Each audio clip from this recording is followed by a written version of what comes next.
When Democrats in the House of Representatives approved a standalone infrastructure package last month, they thought it came with one big string attached. And they did it on trust that the Senate would go ahead, and after the infrastructure bill was signed into law, they would pass the Biden Build Back Better legislation by Christmas. We've now hit a logjam. U of M political science professor Larry Jacobs says Build Back Better would invest roughly $2 trillion in a number of climate policies and social programs. The enhanced child tax credit, which includes $300 monthly checks for most families, is central to the bill. But it's also a main sticking point for Senator Joe Manchin, the Democrat who will likely cast the pivotal vote. So what's the problem, according to Senator Manchin?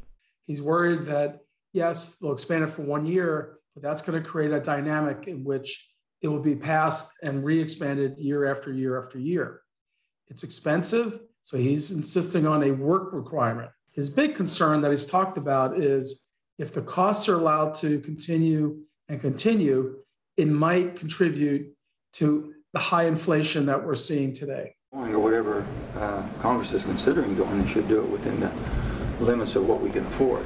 Progressive Democrats argue that implementing a work requirement will exclude the families who need that check the most, since expanding payments to those families this summer, research by the Columbia University Center on Poverty and Social Policy shows the child poverty rate fell by up to 28%, lifting 3.6 million kids out of poverty.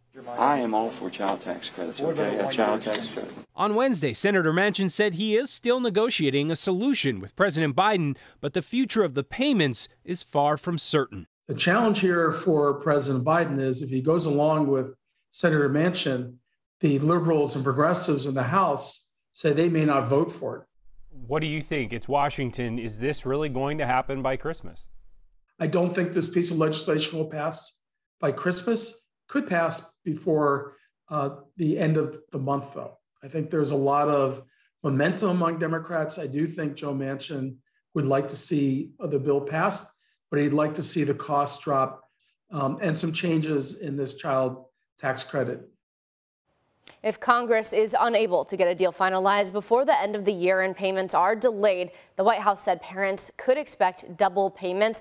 White House Press Secretary Jen Psaki said if the deal gets done in January, they've discussed with the Treasury Department giving out double payments in February to help compensate. If parents were to receive double payments, they would look like $500 to $600 per child, depending on their age. Estimates are showing the child tax credit has helped reduce child poverty by as much as 40%. But double payments are assuming Congress passes the extension of the measure, since it's due to run out on December 31st.